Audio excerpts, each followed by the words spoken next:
জীবিত তোফায়েল আহমেদকে ভয় পেত পাকিস্তান, আর মৃত তোফায়েল আহমেদকে ভয় পাচ্ছে এই বিএনপি। আর সেই ভয় থেকে বীর মুক্তিযোদ্ধা তোফায়েল আহমেদের জানাজা নামাজটা জাতীয় শহীদ মিনারে হইতে দিল না এই তারেকের সরকার। 69-এর গণঅভ্যুত্থানের মহানায়ক, বাংলাদেশের বর্ষিয়ান রাজনীতিবিদ, এই মুহূর্তে তার সমমান নেতা বাংলাদেশে আর একজন দেখাইতে পারবেন? কেউ আছে? একজনও দেখাইতে পারবেন? বিএনপির মধ্যে যে মুক্তিযোদ্ধা দাবি করা মির্জা ফখরুল, এই যে স্পিকার হাফিজ, তোমরা কি মরবা না? তোমাদের জানাজার নামাজ কি এই জমিনের মধ্যে হবে না?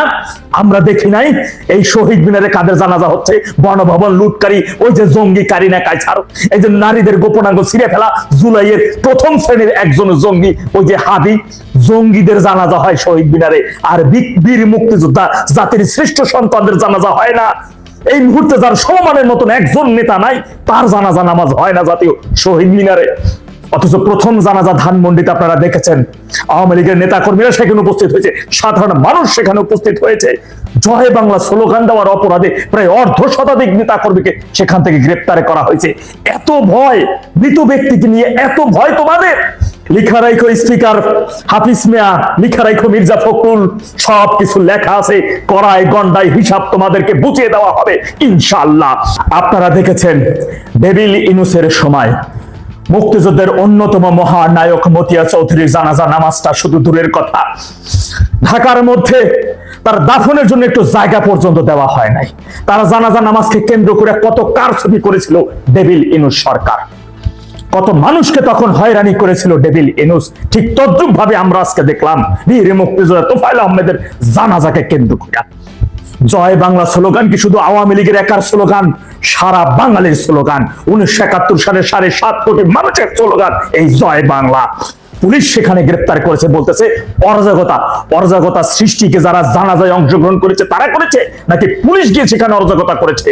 আজকে দেখেছি আমরা রমনার এডিসি জিসানের নেতৃত্বে পুলিশ কিভাবে সশস্ত্রভাবে হামলা চালায়, পুলিশ কিভাবে সন্ত্রাসী কর্মকাণ্ডগুলো করে। সেখানে জানাজায় উপস্থিত থাকা একজন ব্যক্তি সেখানে অরাজকতা করে নাই, তারা জয় বাংলা স্লোগান দিয়েছে। আরে তোফায়েল আহমেদ সাহেব তো জন্ম লগ্ন থেকে জয় বাংলা স্লোগান দিয়েছে। জয় বাংলা স্লোগানে এত কাঁপুনি কেন? জয় বাংলা স্লোগানে তোমাদের এত ভীতস্ত কেন? আরে ওই বিএনপির যে প্রতিষ্ঠাতা জিয়াউর রহমান হোসে জয় বাংলা স্লোগান দিয়ে মুক্তিযুদ্ধে অংশগ্রহণ করেছিল। তিনি মুক্তিযুদ্ধের পুরোটা সময় জয় বাংলা বলেছিল। তিনি বঙ্গবন্ধুর পক্ষ থেকে যখন স্বাধীনতা পাঠ করেছিল, সেই পাঠের শেষ সময় তিনি জয় বাংলা স্লোগান দিয়ে শেষ করেছিল। এত ভয় তোমাদের কি মরতে হবে না? আল্লাহর থেকে কি কোনো চিঠি পাইছো? স্বপ্নে কোনো খোয়াবে কিছু পাইছো যে তোমরা মরবা না, তোমরা আজীবন চির অমর হইয়া থাকবা, এই জমিনের মধ্যে তোমাদের জানাজা হবে না? যে সকল জঙ্গিগুলা বলেছিল আওয়ামী লীগের নেতা কর্মীদের জানাজায় লোক খুঁজে পাওয়া যাবে না, ব্যানার ধরার লোক খুঁজে পাওয়া যাবে না, আজকের এই পরিস্থিতি দেখে কম্পন সৃষ্টি হয়। ভীতস্ত অবস্থায় কম্পনের কিচ্ছু দেখো নাই, মহাপ্রলয় তো এখন পর্যন্ত পড়ে আছে।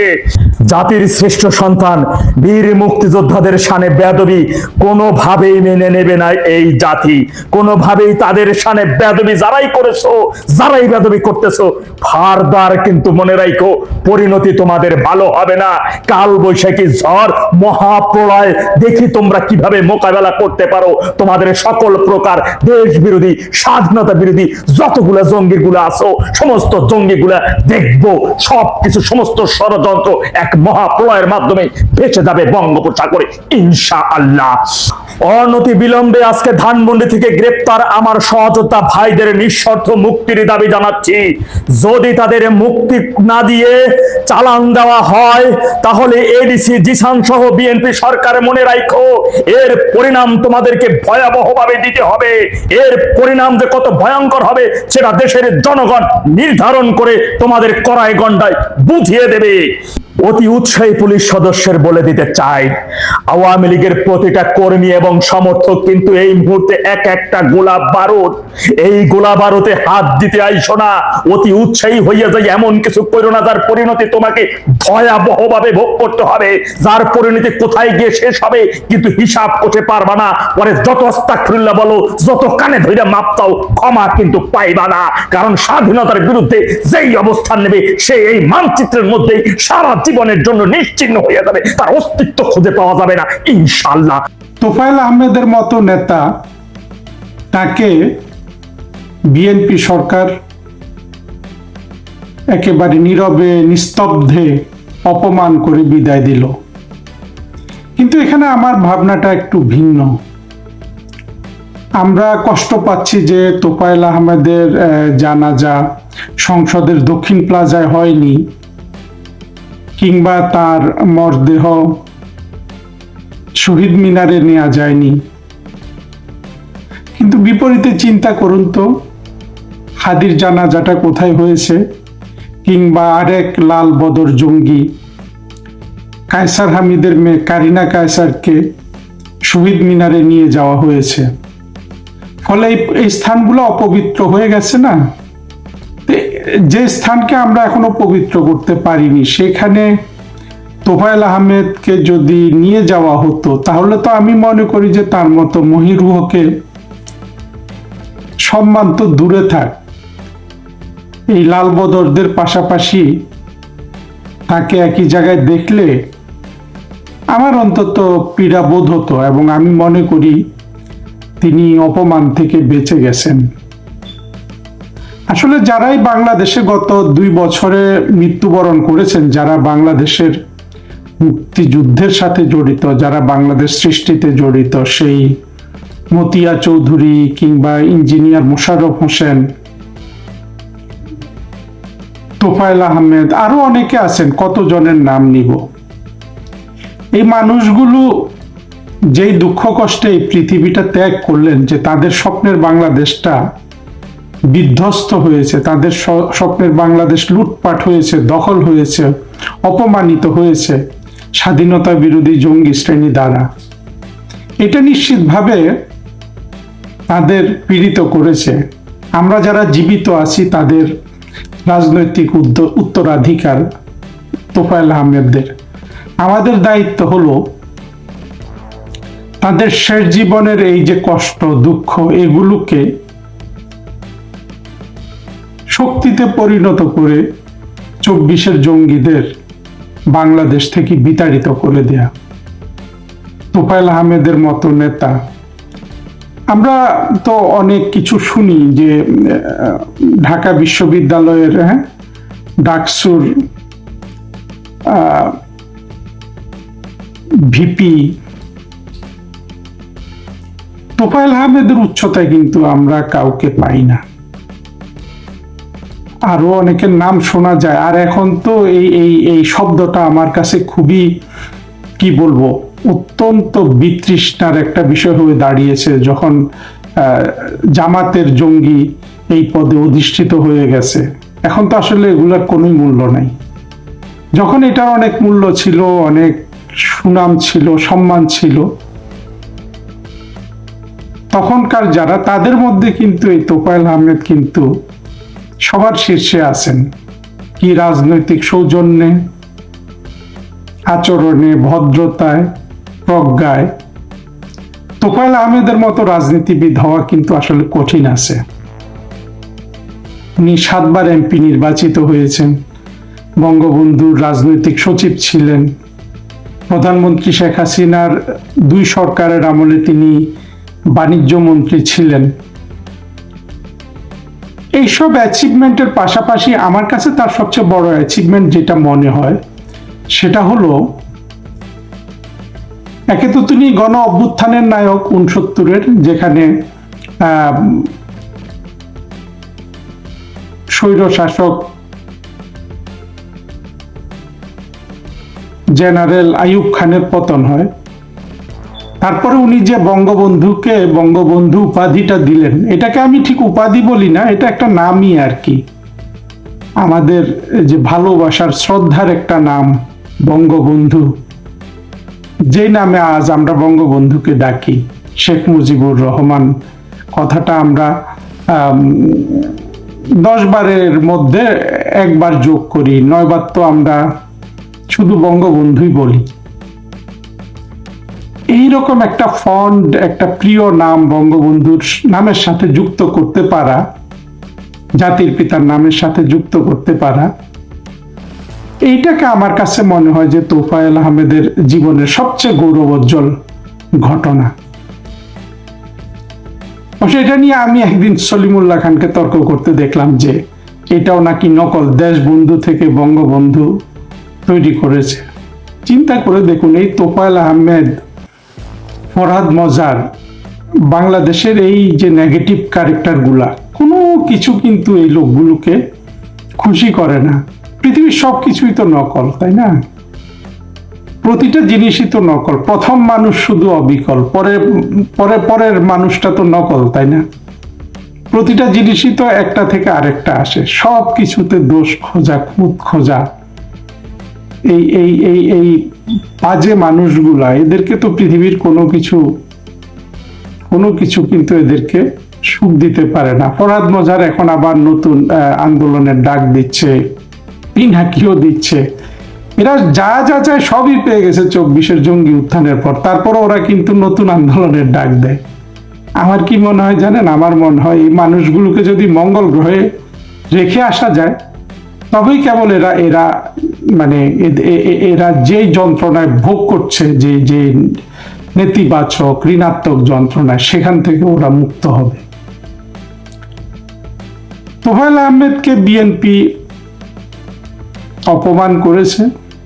বিএনপি থেকে তো আমরা আসলে এর চেয়ে বেশি কিছু আশা করি না। অনেকে বলছেন যে বিএনপির মুক্তিযোদ্ধারা যদি একটু সম্মান জানাতো। আমার মনে হয় এই আশাটাও আসলে আমি অত গুরুত্বের সাথে দেখি না। কারণ হলো, এই বিএনপিকে তো আমরা মুক্তিযুদ্ধের যে চেতনা, সেটা ধারণ করতে দেখি না। ফলে যেই মুক্তিযোদ্ধা বিএনপিতে জয়েন করে, তারা তো আর মুক্তিযুদ্ধের চেতনা আসলে ধারণ করে না মনে প্রাণে। আমরা মেজর হাফিজকে দেখি না, এখন কি বলছে, সে নাকি জিয়ানগরে যুদ্ধ করেছে, মুজিবনগরে না। অলিকে দেখেন, আর এই ধরনের ত্রুটিপূর্ণ লোক দেখেন, এরা মুক্তিযোদ্ধা বলে নিজেকে। এমনকি নিজের দল যখন বিপদে পড়ে, তারেক রহমান কিংবা খালেদা জিয়া, ওরা কিন্তু সবার আগে দৌড়ে পালিয়ে যায়। আমরা এইটাই দেখেছি। মেজর হাফিজ আজকে কত বড় বড় কথা বলছে, কিন্তু 2008 সালে ঠিকই কিন্তু গিয়ে অন্য বিএনপি গঠন করেছিল। এই সূত্র থেকে আরেকটা জিনিস মনে আসছে, সেটা হলো যে অনেকে আবার বলছেন যে তোফায়েল আহমেদকে আওয়ামী লীগও যথেষ্ট মূল্যায়ন করেনি। আমার কাছে মনে হয় এই কথাটা বললে কিন্তু প্রধানমন্ত্রী শেখ হাসিনার প্রতি অন্যায় করা হয়। হ্যাঁ, আমরা জানি 2008 সালে বা 7 সালে বিএনপিকে যেভাবে ভেঙে ফেলার চেষ্টা হয়েছে, আওয়ামী লীগকেও সেভাবে ভেঙে ফেলার চেষ্টা হয়েছে। আওয়ামী লীগের সিনিয়র নেতারা শেখ হাসিনার মনে কষ্ট দিয়েছেন, এটা আমরা জানি। এবং কষ্ট দিলেও তারা কিন্তু আমি বলবো যে একটা সংযত ভাব তাদের ছিল। তারা কিন্তু একেবারে সাইফুর রহমান, মান্নান ভূঁইয়া, মেজর হাফিজদের মতো গিয়ে আলাদা দল গঠন করে ফেলেননি। আর তখন যাদের কথা আমরা জানি যে প্রধানমন্ত্রী শেখ হাসিনার মনের কষ্টের কারণ হয়েছেন, তাদের মধ্যে আমার যেটা মনে হয়েছে, সবচেয়ে সংযত এবং সবচেয়ে প্রজ্ঞাযুক্ত আচরণ করেছেন কিন্তু তোফায়েল আহমেদ। হ্যাঁ, ওনার সতীর্থ ছিলেন অন্যরা যাদের নাম বলা হয়, কিন্তু আমার কাছে মনে হয়েছে যে তোফায়েল আহমেদ সবচেয়ে সংযত ছিলেন এই ধরনের পরিস্থিতিতে। আবার পরবর্তীতে আমরা যখন দেখি, আমরা কিন্তু তোফায়েল আহমেদরা অনেক সিনিয়র নেতা, তারা তো বহুদিন আওয়ামী লীগের সভাপতি মণ্ডলীর সদস্য ছিলেন, কিন্তু তাদেরকে পরে তো প্রধানমন্ত্রী শেখ হাসিনা তার যে আরো যে উপদেষ্টা মণ্ডলী আছে, সেখানে তাদেরকে 1 নাম্বার, 2 নাম্বার, 3 নাম্বার করে স্থান দিয়েছেন।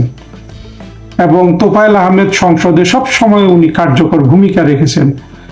প্রধানমন্ত্রী শেখ হাসিনার পাশে বসেছেন, মানে যারা সংসদে যে সিটগুলো দেওয়া হয়, এগুলো তো এই তোফায়েল আহমেদ, আমির হোসেন আমু, মতিয়া চৌধুরী, ইনাদেরকে তো দেওয়া হয়েছে। তো এটাকে আসলে যারা মনে করেন যে তোফায়েল আহমেদের সম্মান তো কখনো কমে নাই, কোনো মানুষ কি তাকে কম সম্মান করেছে? সুতরাং এগুলো বললে আমি মনে করি যে শেখ হাসিনার প্রতি একটু অন্যায় হয়। আমরা দেখেছি শেখ হাসিনা কিন্তু জাতীয় 4 নেতা যারা ছিলেন, সেই সৈয়দ নজরুল ইসলাম, তাজউদ্দিন আহমেদ, কামরুজ্জামান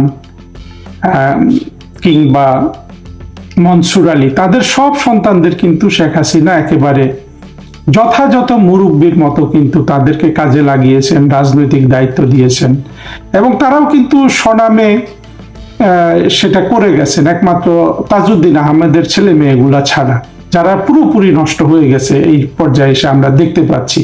বাকিরা তো মোটামুটি সবাই কিন্তু গুরুত্বপূর্ণ রাষ্ট্রীয় দায়িত্ব পালন করেছেন। সুতরাং এই কথাগুলো বলার আগে কিন্তু শেখ হাসিনার কথাটা কিন্তু আমাদের একটু ভাবা দরকার। আজকে আরেকটা জিনিস দেখলাম যে তোফায়েল আহমেদের মৃত্যুর পর জঙ্গিরা অনেক ধরনের আপনার কুৎসা রটনা করছে। যদিও এইসব কুৎসা রটনায় এই জঙ্গিরাই তো একদিন আমাদের স্রোতে ভেসে যাবে, জলের মতো, খড়কুটোর মতো, যেই প্লাবন ওদের দিকে ধেয়ে আসছে সেখানে ভেসে যাবে। এক তুষার নামে এক জঙ্গি এনসিপির, সে বলছে যে জাসদের 30,000 খুনের সাথে তোফায়েল আহমেদ জড়িত। এই যে জাসদের 30,000 খুন, এই যে একটা ডাহা মিথ্যা কথা বাংলাদেশে প্রচলিত আছে, এটাও কিন্তু দেখেন আমরা শুদ্ধ করতে হবে আমাদেরকে। জাসদের সবচেয়ে আপনার একেবারে জেনুইন একজন কর্মী ছিলেন, বর্তমানে খুব বিখ্যাত সাংবাদিক বাংলাদেশে, মাহবুব কামাল, যুগান্তরে কাজ করেন উনি। ওনার মুখে শুনেন তো জাসদের কত মানুষ খুন হয়েছিল। বিপরীতে আমি মনে করি যে জাসদ সে সময় যথেষ্ট অন্যায় করেছে। একটা স্বাধীন দেশটা মাত্র স্বাধীন হলো, অনেকগুলা নেতা গিয়ে, ছাত্র নেতা, এই রব টব এরা গিয়ে সেখানে উৎপাত শুরু করলো। তারা তো ক্ষমাহীন, ক্ষমার অযোগ্য অন্যায় করেছে। কিন্তু যেই খুনের কথা বলা হয়, মাহবুব কামালকে আমি বলতে শুনেছি নাম্বারটা অতি নগণ্য, অতি নগণ্য, 100-200 বোধহয় হবে না, আমি নাম্বারটা এখন ভুলে গেছি, কিন্তু এটাকে 30,000 বানানো হয়েছে। আসলে আমাদের মুক্তিযুদ্ধের পক্ষে শক্তিকে অনেক ধরনের আপনার এই যে মিথ্যা অপবাদ, এগুলোকে আমাদের মোকাবেলা করতে হবে। কিন্তু আমরা তো আসলে পারলাম না। আমরা 24-এ জঙ্গিদের কাছে পরাস্ত হলাম, আবার জঙ্গিরা এখন পরাস্ত হচ্ছে বাংলাদেশকে বিধ্বস্ত করে, ধ্বংস করে দিয়ে, অর্থনীতি ধ্বংস করে দিয়ে। প্রতিদিন অনেক ভয়াবহ আপনার অর্থনৈতিক বিপর্যয়ের খবর আসছে।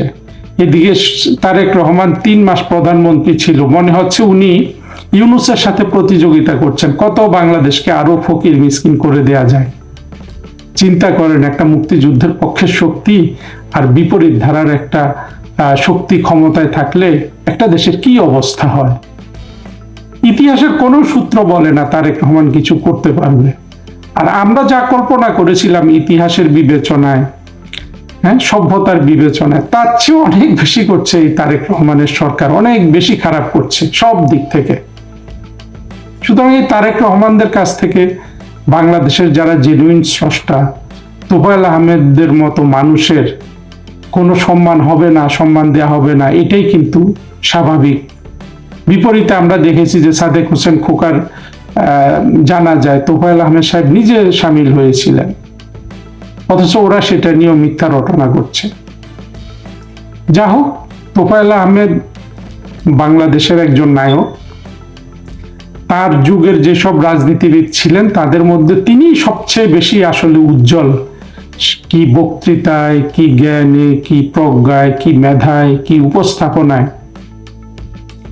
তার সমসাময়িক অনেকেই আছেন, সবাইকে আমরা সম্মান করি, কিন্তু আজকের এই লেকচারটা আমি বিশেষভাবে।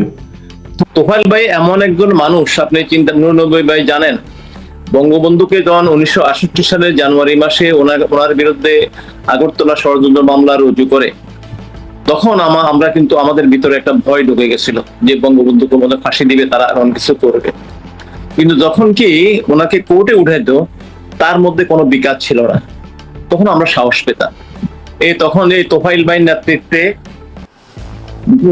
তিনি তখন ডাকসুর ভিপি, সমস্ত ছাত্র সংগঠন গুলাকে তখন এক করা হইলো, ছাত্র সংগ্রাম পরিষদ গঠন করা হইলো।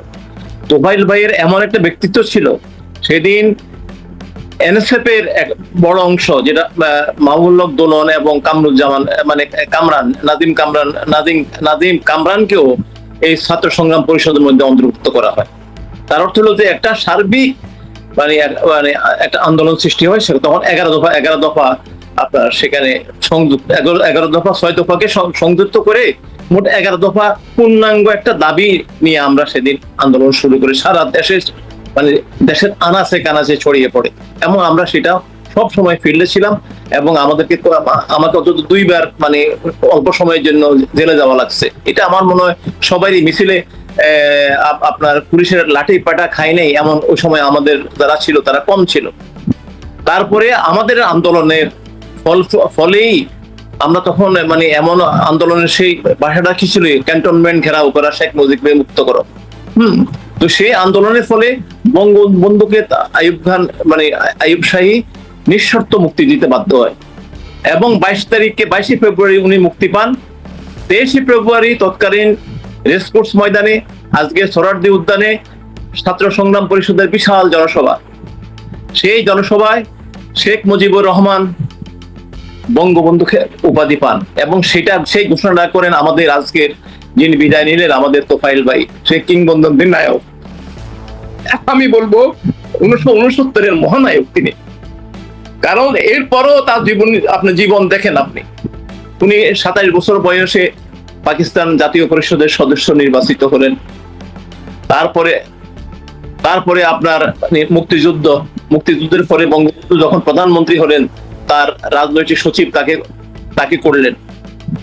তো এখন যে তার জীবনটা ছিল একটা বর্ণাঢ্য জীবন। পার্লামেন্টে যখন উনি উঠতেন, পার্লামেন্টের সংবিধান সম্পর্কে ওনার যে একটা আপনার মানে বিশ্লেষণ দেখেন, উনি কিন্তু সবসময় গঠনমূলক কথা বলতেন। উনি কাউকে কটাক্ষ করে আঘাত করে কথা বলতেন না। আজকে যারা পার্লামেন্টারি রাজনীতি করেন, তোফায়েল যখনই কোনো সংকটে পড়া যেত, শেখ হাসিনা দেখতাম তোফায়েল আহমদকে আহ্বান করতেন কিছু কিছু কঠিন প্রশ্নের উত্তর দেওয়ার জন্য। উনি সুরঞ্জিত সেনগুপ্ত, তারপর ওদিকে বিপরীতে আপনার ব্যারিস্টার মওদুদ আহমদ সহ কিছু ভালো পার্লামেন্টারিয়ান ছিল। তো সেই একটা জিনিস, আজকে ওনার এক বন্ধু হামিদ সাহেব বোলার, ওনারা একসঙ্গে লেখাপড়া করছেন, ঢাকা ইউনিভার্সিটি একসঙ্গে লেখাপড়া করছেন, পরে উনি সিভিল সার্ভিসে জয়েন করছেন। উনি একটা ঘটনা বললো, এই আজকে একটু আগে উনি আমরা সামাজিক যোগাযোগ মাধ্যমে সাক্ষাৎকারে বলতেছে, একবার মানে তখন আওয়ামী লীগ ক্ষমতায়, মির্জা ফখরুল যাবে ভোলাতে, তখন হামিদকে ফোন করে বললো যে মির্জা ফখরুল মানে ভোলাতে যাবে, আমাদের ছেলেদেরকে বলো যতটুকু সম্ভব মানে তাকে ইয়ে করার জন্য, এবং আমার বাসাতে সে ভাত খাবে। এবং তাই ছিল, this was the political relation. আজকে 9 বারের এই সাংসদ, উনি 4 বারের মন্ত্রী, উনি 69-এর গণ অভ্যুত্থানের মহানায়ক, তারপরে উনি মুজিব বাহিনীর একজন সংগঠক। ওনার আজকে সংসদ ভবনের সামনে ওনার মরদেহটা নেওয়া হয়নি, শহীদ মিনারে ওনার মানে আপনার জায়নাজা পড়ার অনুমতি দেওয়া হয়নি। কোথায় আজকে দেখা যাক, এখন কালকে ভোলা নিবে, ভোলা নেওয়ার পরে তাকে গার্ড অব অনারটা দেওয়া হয় কিনা সেটাও আমরা দেখবো। কারণ মতিয়া চৌধুরীকে দেওয়া হয়নি, কবরের জায়গাটা পর্যন্ত মতিয়া চৌধুরীকে দেওয়া হয়নি। আর এই মতিয়া চৌধুরী ছিল পাকিস্তানে যাকে অগ্নিকন্যা বলা হতো। সারা পুরো বাংলা ঘুরে উনি আইয়ুব খানের বিরুদ্ধে যে 69-এর মানে সে গণ আন্দোলনটা সৃষ্টি করেছিলেন। তোফায়েল ভাই এমন একজন লোক, আমরা দেখবেন ওই সময় যে ছাত্র সংগ্রাম পরিষদ যারা ছিল প্রত্যেককে উনি সম্মানের সাথে দেখতেন। এবং এখনো মানে সর্বশেষও উনি যতদিন ওনার ছিল সুস্থ ছিলেন, প্রত্যেকটা রাজনৈতিক দলের সাথে বিভিন্ন সময় তার ছিল, বিরোধ থাকতেই পারে, কিন্তু ব্যক্তিগত সম্পর্ক বঙ্গবন্ধু যেমন রাখতেন, ওনারও সেরকমই সম্পর্ক ছিল। কারো প্রতি উনি কটাক্ষ করছেন, খারাপ কথা বলছেন এমন ইতিহাস নাই। এমন একজন মানুষকে আজকে অসম্মান করছে, আজকে নিগৃহীত করছে, এই যে কালচার সৃষ্টি করলেন আপনার, এই কালচারের ফল কিন্তু আপনারাও একদিন ভোগ করবেন, যারা করতেছেন। কিন্তু এই কালচারটা ভালো না, ব্যাড। এটা একটা হয়ে রইলো, আজকে একটা দলিল হয়ে রইলো, এটা কিন্তু ঠিক না। আজকে আমি মনে করব রাজনৈতিক বিরোধ আমাদের থাকবে, রাজনৈতিক মানে আপনারা বলেন আপনারা বহুদলীয় গণতন্ত্রের প্রবক্তা আপনারা, আর বহুদলীয় গণতন্ত্র একটা দলকে নিষিদ্ধ করে বহুদলীয় গণতন্ত্র এখানে প্রতিষ্ঠিত করবেন। আপনারা যখন নির্বাচনে যান নাই 2 বা 3 বার, কিন্তু আপনারা কোনো সময় নিষিদ্ধ ছিলেন না, আপনাদের ইচ্ছে আপনারা যান নাই। আজকে আমি অত্যন্ত দুঃখের সাথে আজকে, এবং আরো একটা ব্যাপার আছে, আজকে আমাদের যারা ছিল, আমাদের যারা যেখানে জানাজা ছিল, জানাজা কিন্তু কখন হবে কি হবে মানে আমরা জানতাম না। আমি যখন খবর পেয়েছি তখন যাই আর অ্যাটেন্ড করা সম্ভব ছিল না, কারণ আমার বাসা অনেক দূরে। এখন ওখানে যারা ছেলে মেয়েরা যারা গেছিল তারা কিছু স্লোগান দিয়েছিল, স্বাভাবিক নেতার মৃত্যুতে এরকম নেতাকে অবমাননা করা হইলো, সেখান থেকে তার লাঠি পেটা করা হয়েছে, 12-13 জনকে সেখান থেকে অ্যারেস্ট করা হয়েছে। তাহলে এইগুলা উদাহরণ হয়ে রইলো, আগামী দিনে হয়তো আপনারাও এমন ফল পাবেন, যদিও আমরা সেটা আশা করি না। অনেক ধন্যবাদ আপনাকে রাজ্জাকুল হায়দার চৌধুরী, আপনি বললেন। আমি এবারে একটু শুনতে চাই ডক্টর নুরুন নবী আপনার কাছ থেকে, একটু স্মৃতিচারণই শুনতে চাই আপনার কাছ থেকে। আপনার সেই ছাত্র জীবনে আপনারা যখন একই সঙ্গে তাদের নেতৃত্বে আন্দোলন সংগ্রাম করেছেন, সেই তোফায়েল আহমেদকে আপনি যদি একটু স্মৃতিচারণ করেন। ধন্যবাদ আজকের রাজাকুল ভাইয়ের সাথে আমাকে এই অনুষ্ঠানে আমন্ত্রণ করার জন্য। তোফায়েল ভাইয়ের সাথে আমার অনেক স্মৃতি।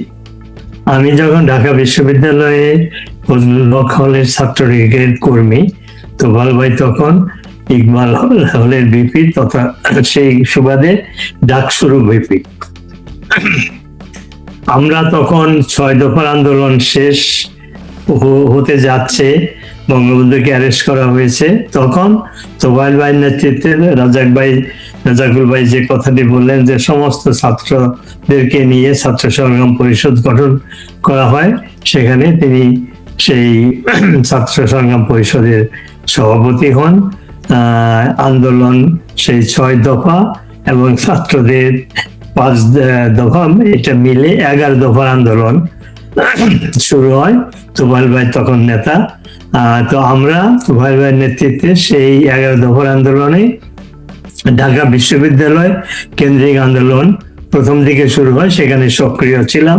তোফায়েল ভাইয়ের সাথে অলমোস্ট প্রতিদিনই দেখা হতো, যোগাযোগ হতো। কিন্তু সেই আন্দোলনটা আস্তে আস্তে ঢাকা বিশ্ববিদ্যালয় থেকে ঢাকা শহরে ছড়িয়ে যায়, সারা দেশে ছড়িয়ে যায়। 11 দফা আন্দোলন হয় তখন জাতীয় আন্দোলন, সেটার নেতাকে ছাত্র নেতা তোফায়েল আহমেদ।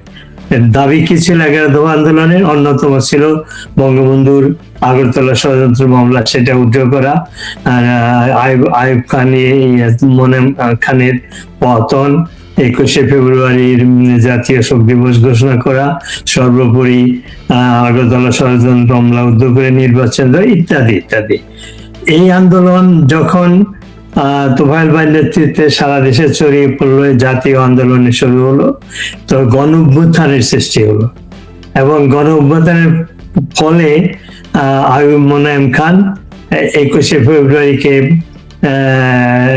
বলে শোক দিবস ঘোষণা করলো, বঙ্গবন্ধুর আগরতলা ষড়যন্ত্র মামলা 22 তারিখে উঠিয়ে নিল, অন্য সমস্ত যারা রাজনৈতিক বন্দী তাদেরকে উঠিয়ে নেওয়া হলো। তখন তোফায়েল ভাই বাংলাদেশের বঙ্গবন্ধুর পরে আরেকজন দ্বিতীয় জাতীয় নেতা হিসাবে সারা জনগণের কাছে তিনি প্রতিষ্ঠিত হলেন, স্বীকৃতি হলেন। রেসকোর্সের ময়দানে বঙ্গবন্ধুকে যে বঙ্গবন্ধু উপাধি দেওয়া হয়, সেই মিটিং সভাপতিত্ব করেন তোফায়েল আহমেদ, এবং তিনি প্রথা ভেঙে সাধারণত যিনি সভাপতিত্ব করেন তিনি সবার শেষে বক্তৃতা দেন। তোফায়েল ভাই সবার আগেই বঙ্গবন্ধুকে স্বাগত জানিয়ে তিনি বললেন, বঙ্গবন্ধু আগে আমি বক্তৃতা দেওয়ার অনুমতি নিয়েছি, আজকের থেকে আমরা বঙ্গবন্ধুকে শেখ মুজিবুর রহমানকে বঙ্গবন্ধু উপাধিতে ভূষিত করলাম। সেই লক্ষ লক্ষ জনতা সেটা হাততালি দিয়ে সেটাকে সমর্থন করলো। তোফায়েল ভাই তার বক্তৃতায় বলেছিলেন যে নেতা, যে তরুণ নেতা বাংলাদেশের বাঙালিদের অধিকার আদায়ের জন্য 13 বার জেল খেটেছেন, মৃত্যুর মুখে গিয়ে ওখানে আপোষ করেন নাই, তাকে আমরা আর কোন ভাষায় সম্বোধন করতে পারি? আজ থেকে তিনি হলেন বাংলার বন্ধু, বঙ্গবন্ধু। এইভাবে বঙ্গবন্ধুর তোফায়েল ভাইয়ের নেতৃত্বে সেদিন বঙ্গবন্ধুকে আমরা এই উপাধি দিয়েছিলাম, এবং তারপর থেকে শেখ মুজিবুর রহমান বঙ্গবন্ধু নামে পরিচিত হলেন। তো তোফায়েল ভাইয়ের স্মৃতিচারণ করতে গেলে অনেক ঘটনা আমার মনে পড়ে। একটা ঘটনা উল্লেখ করতে চাই, সেটা হলো যেদিন সেই গণ অভ্যুত্থানের আন্দোলনে ছাত্র নেতা আসাদ গুলিবদ্ধ হলেন, আমরা মিছিল করে যাচ্ছিলাম তোফায়েল ভাইয়ের নেতৃত্বে ছাত্র সংগ্রাম পরিষদের যে আন্দোলন, সেটার আহ্বানে আমরা এফএসএল থেকে মিছিল করে যাচ্ছিলাম ডাকসুর কে পক্ষে বলে কলা ভবনে। তখন তো বোধহয় একটা বটতলার কাছে ওই একটা ইয়ে ছিল, ব্যালকনি ছিল, ব্যালকনির উপরে দাঁড়িয়ে ছাত্র নেতারা বক্তৃতা দিতেন। তো আমরা সেই জনসভায় যাওয়ার জন্য আমরা এগোচ্ছিলাম মিছিল করে, ছোট মিছিল করে। বাংলা একাডেমির কাছে পুলিশ আমাদেরকে লাঠিচার্জ করলো, টিয়ার গ্যাস ছাড়লো।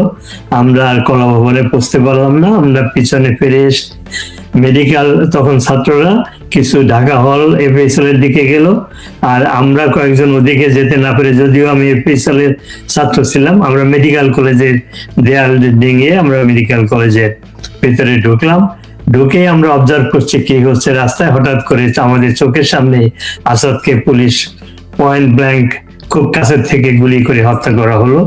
তারপরে হইচই শুরু হয়ে গেল। কিছুক্ষণ পরে তোফায়েল ভাই সেখানে উপস্থিত হলেন। তার আগে সেখানে আওয়ামী লীগ নেতা মহিউদ্দিন সাহেব উপস্থিত ছিলেন, তারপরে রাশেদ খান মেনন উপস্থিত ছিলেন।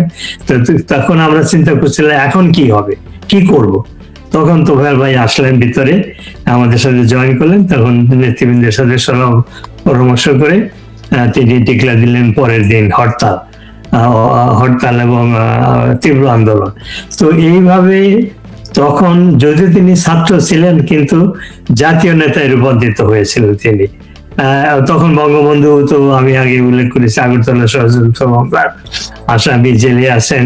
তারপরে আমাদের এই আন্দোলনের ফলেই তিনি মুক্তি পেলেন। তখন বঙ্গবন্ধুর নেতৃত্বে তোফায়েল আহমদ সহ সারা বাংলাদেশের জনগণ বিভিন্ন আন্দোলনে আমরা অংশগ্রহণ করলাম, এবং সেটি এই পর্যায়টিকে বলে আমরা মুক্তি সংগ্রামের দিনগুলো। সেখানে তোফায়েল আহমেদ ছিলেন বঙ্গবন্ধুর রাইট হ্যান্ড ম্যান। কারণ তখন সারা জনগণের মাঝে, যদিও আওয়ামী লীগে বঙ্গবন্ধুর সহকর্মী যারা ছিলেন, সৈয়দ নজরুল ইসলাম, তাজউদ্দিন, অনেক বড় বড় নেতা ছিলেন, মৌলানা ভাসানী ছিলেন, কিন্তু এই যে গণ অভ্যুত্থান, গণ আন্দোলন, যেটা মুক্তি সংগ্রামের আন্দোলনে বঙ্গবন্ধুর রাইট হ্যান্ড ম্যান হিসাবে জনগণের, সাধারণ মানুষের কাছে পরিচিত ছিলেন তোফায়েল আহমেদ। এইভাবে তিনি জাতীয় পর্যায়ের নেতা হন। এরপরে স্বাধীনতা সংগ্রামের সময় যখন শুরু হলো, তখন মুজিব বাহিনী গঠন করা হলো। তিনি তার একজন অন্যতম নেতা ছিলেন। এই মুক্তি যুদ্ধের সময় তাজউদ্দিনের বিরুদ্ধে অনেক ষড়যন্ত্র করে এই আমাদের যে মুক্তিযুদ্ধকে নষ্ট করার ষড়যন্ত্র হয়েছিল, তোফায়েল আহমেদ সেগুলো রাজ্জাক ভাইয়ের সাথে, মনিবের সাথে মিলেমিশে সেটাকে তিনি প্রতিহত করেছিলেন, মুজিব বাহিনী গঠন করেছিলেন। আর শেষের দিকে একটি ঘটনা, আমার অনেক স্মৃতি রয়েছে। তিনি বঙ্গবন্ধুর, রাজাকুল ভাই উল্লেখ করেছেন, বঙ্গবন্ধুর রাজনৈতিক সেক্রেটারি নির্বাচিত হয়েছিলেন। সেই সুযোগে বহুবার তার অফিসে গিয়েছি, বঙ্গবন্ধুর সাথে আমাদের দেখা করার সুযোগ করে দিয়েছেন। সেগুলো অনেক স্মৃতি। কিন্তু একটা ঘটনা আমি বলি, সেটা হলো ওইটাই বোধহয় তোফায়েল ভাইয়ের সাথে আমার শেষ স্মৃতি। আমি কোনো একটা কাজে বরিশালে গিয়েছি, প্লেনে গেলাম, লঞ্চে গিয়ে ভোলাতে পৌঁছলাম। পরের দিন তোফায়েল ভাই হেলিকপ্টারে আসলেন। হেলিকপ্টারে এসে আমরা হেলিপোর্টে ওনাকে রিসিভ করতে গেলাম। সেখানে উনি নেমেই আমাকে দেখেই বুকে জড়িয়ে ধরলেন এবং বললেন যে একটা বিশেষ কারণে আমরা তোফায়েল ভাইকে আমন্ত্রণ করেছিলাম একটা প্রতিষ্ঠানের পক্ষ থেকে। তিনি বললেন যে তোদের অনুষ্ঠানে যাওয়ার আগে চল, আমাদের বাড়িতে নিয়ে যাব তোদেরকে। আমাদেরকে ওনার গাড়িতে, একটা মধুর স্মৃতি আছে, গাড়িতে তখন উঠতে যাচ্ছে, তো লোকাল লোক আমাকে তো ওইভাবে চেনে না। তো লোকাল লোক, একজন লোক তোফায়েল ভাইয়ের পাশে যে বসলেন। তোফায়েল ভাই বিনয়ের সাথে তাকে বললেন যে আপনি সরেন, এখানে নবী বসবে। What a great honour for me, যে আমি ওনার গাড়িতে উঠে ওনার বাড়িতে গেলাম। ওনার বাড়িতেই ওনার মায়ের কবর ছিল। গাড়ি থেকে নেমে কবরের পাশে বসে উনি কোরআন তালাওয়াত করলেন মায়ের আত্মার জন্য। তারপরে তিনি তার পুরো সম্পত্তি মিলে যে কমপ্লেক্স তৈরি করেছেন সেগুলো আমাদেরকে দেখালেন। প্রথমে দেখালেন মুক্তিযুদ্ধ জাদুঘর তিনি তৈরি করেছিলেন। মুক্তিযুদ্ধের উপর একটা জাদুঘর, অনেক কালেকশন ছিল সেখানে, এবং সেখানে দেশি বিদেশি গেস্ট যদি কেউ ওই জাদুঘর দেখতে যায় তাদের থাকার ব্যবস্থা করেছিলেন গেস্ট হাউসের মতো, বিদেশিদের থাকার মতো উপযুক্ত করে। তারপর তিনি তার সেই কমপ্লেক্সে তিনি বৃদ্ধাশ্রম তৈরি করেছিলেন, সেটা দেখালেন। কয়েকজন মহিলা সেখানে উপস্থিত ছিলেন, তাদের সাথে কথা বললাম। তারপরে তিনি একটা মেডিকেল কলেজ এবং হাসপাতাল তৈরি করছিলেন, সেটা তখন তৈরি হচ্ছিল, কমপ্লিট তৈরি হয় নাই, সেটা দেখালেন। আরো অনেক জনকল্যাণমূলক প্রজেক্ট তিনি করেছেন নিজ অর্থায়নে এবং তার নিজের সম্পত্তিতে। তো এই কাহিনী কিন্তু অনেকেই জানে না, তোফায়েল আহমেদ যে কত একজন জনদরদী নেতা ছিলেন সেটা অনেকেই জানে না, কারণ তার এত খ্যাতি ছিল, সেগুলোই মানুষ জানে, সেগুলো নিয়ে আলোচনা হয়। কিন্তু ব্যক্তি জীবনে তিনি যে জনগণের একজন নেতা ছিলেন, বঙ্গবন্ধুর যোগ্য উত্তরসূরি ছিলেন, এবং সুখ দুঃখের অনেক কাহিনী আমি জানি, যদি কোনোদিন সুযোগ হয় সেগুলো লিখব। তো আজকে এই দিনে তোফায়েল ভাইয়ের প্রতি শ্রদ্ধা জানাই, তার আত্মার মাগফিরাত করি। আল্লাহ যেন তার আত্মা শান্তিতে রাখেন, বেঁচে রাখেন, এই বলে শেষ করছি। আমি আবার আসবো আপনার কাছে, বা আপনার কথা আশা করি দর্শকরা বুঝতে পারছেন যে তোফায়েল আহমেদ এমন একজন রাজনীতিবিদ যার প্রতি মানুষের যে ভালোবাসা, তার যে নেতৃত্বকে, তার যে নেতৃত্বের গুণ, তার নেতৃত্বকে মানুষ কিভাবে শ্রদ্ধা জানাতেন, নেতৃত্বের প্রতি সমীহ করতেন, আর তার প্রতি সাধারণ মানুষেরও যে আবেগ, বীর মুক্তিযোদ্ধাদের যে আবেগ, তার সহকর্মীদের যে আবেগ, সেটি আসলে একেবারেই অন্যরকম। এই দুইজন যেমন মুক্তিযোদ্ধা এবং তার সঙ্গে সরাসরি কাজ করেছেন। তিনি ঢাকায় আসার আগে কিন্তু বরিশালে তিনি বরিশাল বিএম কলেজের ছাত্র ছিলেন। সেইখানে ছাত্র রাজনীতির যে ওই সময়ে ছাত্র রাজনীতিকে গড়ে তোলা আর জন্য তিনি বড় ভূমিকা পালন করেছেন। তিনি আমির হোসেন আমু বিএম কলেজ থেকে উঠে আসা, একাধারে পরবর্তীতে মহান মুক্তিযুদ্ধের সময় 9 নম্বর সেক্টর গঠন হওয়ার ঠিক আগে দক্ষিণাঞ্চলীয় স্বাধীন বাংলার দক্ষিণাঞ্চলীয় যে সদর দপ্তর গঠন করা হয়েছিল 18 জনের যে কমিটি নিয়ে, সেই কমিটিরও কিন্তু একজন ছিলেন এই তোফায়েল আহমেদ। আর একজন কয়েকদিন আগে মারা গেছেন, অ্যাডভোকেট হুমায়ুন উকিল যিনি ছিলেন, তিনিও কিন্তু ওই কমিটিতে ছিলেন। বরিশাল অঞ্চলে এবং 9 নম্বর সেক্টরে মুক্তিযুদ্ধ সংগঠনের ক্ষেত্রে নুরুল ইসলাম মঞ্জুরের নেতৃত্বে তারা সবাই মিলে কিন্তু সেখানে সদর দপ্তরটি গঠন করেছিলেন।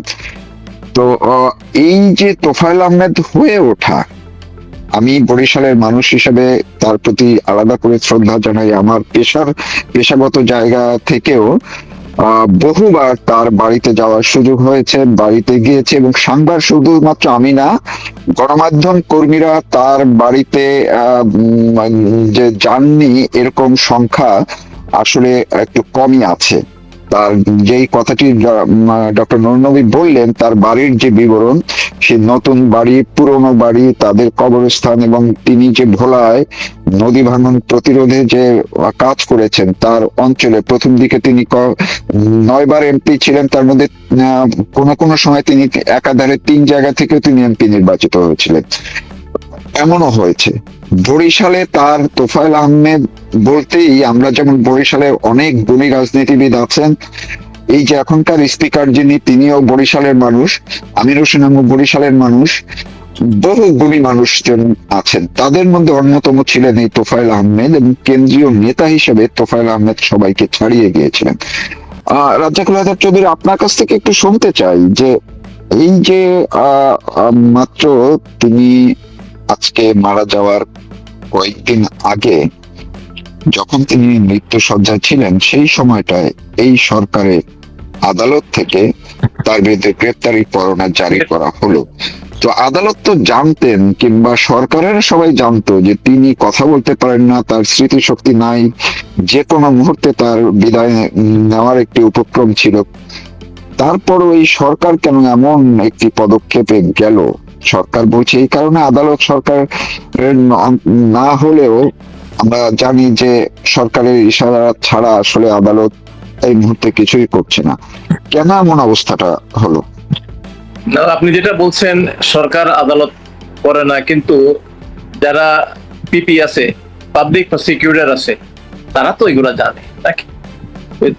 আজকে পাবলিক প্রসিকিউটর যদি মানে আবেদন না করলে তো সেটা আর কি, কোর্ট তো বিনা আবেদনে কোনো গ্রেপ্তারি পরোয়ানা জারি করে না। তো আজকে বাংলাদেশের কোর্ট আদালত গুলা তো দেখছেন এই গত 2 বছরে কোর্ট গুলাতে কি হচ্ছে। আজকে সাবেক প্রধান বিচারপতি যখন কোর্টে দাঁড়ায়, তখন সেখানে মব কালচার শুরু হয়। সেখানকার প্রধান বিচারপতির আইনজীবীকে শারীরিকভাবে নিগৃহীত করা হয়। তো সুতরাং এই মানে কালচারটা এখান থেকে আশা করা আমাদের ভুল। তো তোফায়েল ভাই সম্পর্কে মানে বলতে গেলে আমরা মানে ছোট মানুষ, তারপরও আমাদের স্মৃতিতে যেটুকু আছে তোফায়েল ভাই সম্পর্কে, এটা আসলে ভোলার মতো কিছু না। কারণ তোফায়েল ভাইয়ের, সে তৃণমূল থেকে উঠা একজন মানুষ, সে ভোলা থেকে উঠা একজন মানুষ, হইতে হইতে উনি আজকে জাতীয় নেতায় পরিণত হয়েছেন। এবং উনি মন্ত্রী ছিলেন, 4 বারে মন্ত্রী ছিলেন। এবং তার মন্ত্রী প্রথম যখন ওনাকে মন্ত্রী করা হয় বাণিজ্য এবং শিল্প মন্ত্রণালয়, আপনি দেখবেন ওই সময় আমাদের দেশে নরমালি রমজানের সময় কিছুটা ক্রাইসিস সৃষ্টি হয়, এই যে আপনার আর কি নিত্য প্রয়োজনীয় দ্রব্যের। এই তোফায়েল শাম যতদিন বাণিজ্য মন্ত্রী ছিলেন, কোনোদিন কিন্তু আপনার এই মানে এইসব উৎসবের সময় বা এই সময় আপনার এগুলার ক্রাইসিস কখনো সৃষ্টি হয়নি। উনি এবং শিল্পায়নের দিকেও মানে ওনার সময় আস্তে আস্তে সেগুলা বিকশিত হয়। তো উনি সর্বক্ষেত্রে একজন দক্ষ মানুষ ছিলেন। তারপরেও কিছু মানে অপপ্রচার তার বিরুদ্ধে ছিল, যখন গণফোরাম হয়, তারপরে আবার আওয়ামী লীগের সঙ্গে যখন ভিতরে একটা বিবাদ হয়, তখন মানে 111 হয়, তখন তোফায়েল ভাই সম্পর্কে অনেকে কথা বলতো। তোফায়েল ভাই একদিন আমি দেখলাম দুঃখ করে একদিন বলছিলেন, আমি তোফায়েল আওয়ামী লীগের তোফায়েল হয়ে মৃত্যুবরণ করব, অন্য কিছু হয়ে মৃত্যুবরণ করবো না।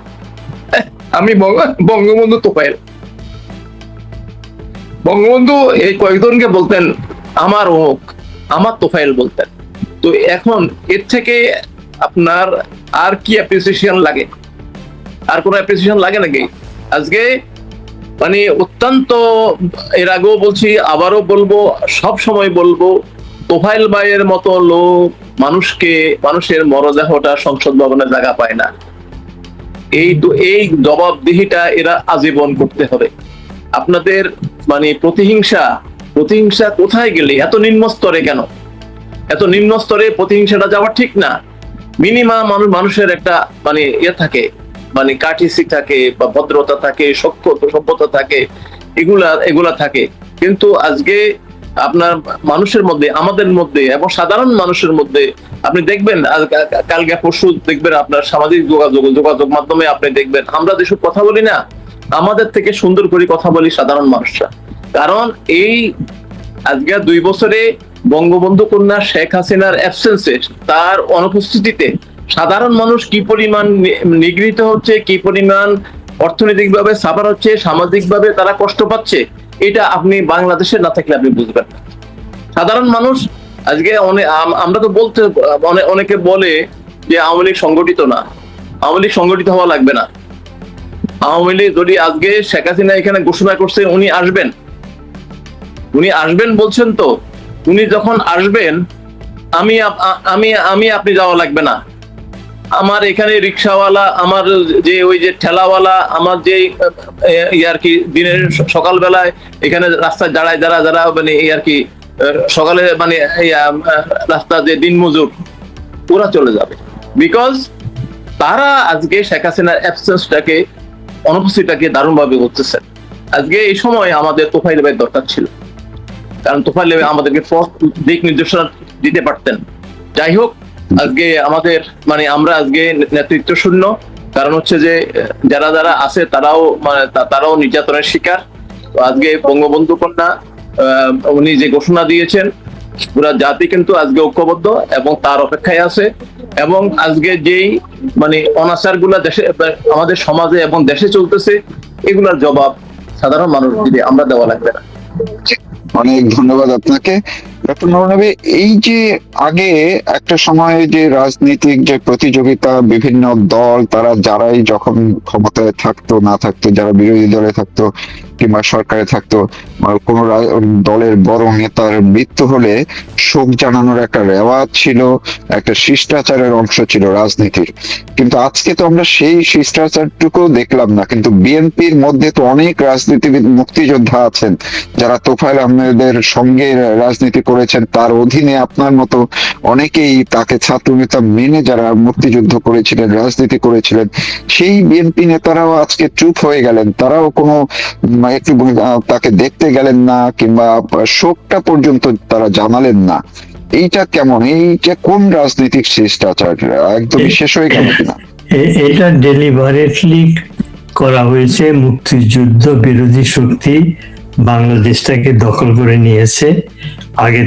আগের থেকে ৭১ পরাজয়ের পরে তারা শক্তি সঞ্চয় করছিল, কিন্তু ফাইনালি 2024-এ তারা রাষ্ট্রীয় ক্ষমতা দখল করে ইউনূসের নেতৃত্বে, এবং বর্তমান যে সরকার, এটা ইউনূস সরকারের এক্সটেনশন। কারণ সন্ত্রাস কিন্তু এই বিএনপি প্রথম শুরু করে। 21শে আগস্ট যে গ্রেনেড হামলা করা হয় শেখ হাসিনাকে হত্যা করার জন্য, চিন্তা করেন যে একটা গণতান্ত্রিক দল, তারা ক্ষমতায় আছে, গণতন্ত্রের কথা বলে, অপোজিশন এর মিটিং এ গ্রেনেড যেটা যুদ্ধক্ষেত্রে ব্যবহার হয় সেটা মেরে শেখ হাসিনা সহ 21 জনকে মারার চেষ্টা করেছিল। সেখানে 21 জন নিহত হয়েছিল, 200-র উপরে আহত হয়েছিল। শেখ হাসিনা ভাগ্যক্রমে বেঁচে ছিল। তো এই রাজনীতি যে দল করে, এবং তাদের যে গুরু এখন ইউনূস, তাই সেই ক্ষমতায় এসে বাংলাদেশের যে বাঙালি যে সংস্কৃতি আপনি যেটা উল্লেখ করলেন, যেটা আমরা দেখে আমরা বড় হয়েছি, আমরা একই গ্রামে বিএনপি, জামাত, আওয়ামী লীগ, বিভিন্ন ধরনের ছাত্র ইউনিয়ন, তারা বসবাস করতো, কিন্তু মবক্রেসি ছিল না। ইউনূস এসে সেই মবক্রেসি শুরু করলো। রাজনৈতিক বিরোধী মানেই হলো রাজনৈতিক প্রতিশোধ নেওয়া, যে কোনো ভাবে হোক হত্যা করা বা দমন করা। এই কালচারটা তৈরি করলো ইউনূস, এবং বিএনপি সেটা প্র্যাকটিস করছে। তা না হলে তোফায়েল আহমেদের মতো একজন নেতা, যে বঙ্গবন্ধুর বিশ্বস্ত সহকর্মী, তার সাথে আমরা কাজ করেছি, তার অবদান, সে যে ইতিহাস সৃষ্টি করেছে, সেটা কোনো বই পড়ে আমি রাজাকুল ভাই আমরা শিখি নাই। আমরা নিজ হাতে খুদে কারিগর হিসাবে সেই ইতিহাস সৃষ্টি করেছি, এবং সেই ইতিহাসের স্রষ্টা ছিলেন বঙ্গবন্ধুর শিষ্য তোফায়েল আহমেদ। তাকে এইভাবে অপমান করা, একটা মৃত ব্যক্তি যার জন্ম না হলে সেই 11 দফার আন্দোলন, গণঅভ্যুত্থানের সেই দিনগুলো সাকসেসফুল হতো কিনা সন্দেহ। সেই নেতা তারটা সারাটা জীবন রাজনীতি করেছেন জনগণের কল্যাণের জন্য, তাকে এইভাবে অপমান করা হলো। তার মৃত্যুর পরে তাকে মিনিমাম শ্রদ্ধাটুকু জানানো হলো না। এই এক্সাম্পল যারা সৃষ্টি করলেন, তাদেরকে জাতি কোনোদিনই ক্ষমা করবে না। তো এই যে কতক্ষণ আগে রাজাক ভাই উল্লেখ করলেন, তার বিরুদ্ধে হুলিয়া বা অ্যারেস্ট অর্ডার জারি করা হয়েছিল, তার পরিপ্রেক্ষিতে আপনার সাথে বোধহয় আমি বলেছিলাম যে সরকার তো এটা করেছে, কিন্তু যে জাজ নিজ হাতে এটা অর্ডার দিয়েছে, তার নাম ঠিকানা, তার 14 গোষ্ঠীর ঠিকানা লিখে রাখা উচিত, যাতে সে হারিয়ে না যায়। তার বিচার একদিন হবেই। আপনি এটাকে প্রতিশোধী বলেন, বিচারই বলেন, এই সমস্ত অপকর্মের তাদের জবাব দিতে হবে, তাদের ফল ভোগ করতে হবে, জাতি ক্ষমা করবে না। কারণ এগুলো ক্ষমাহীন অপরাধ।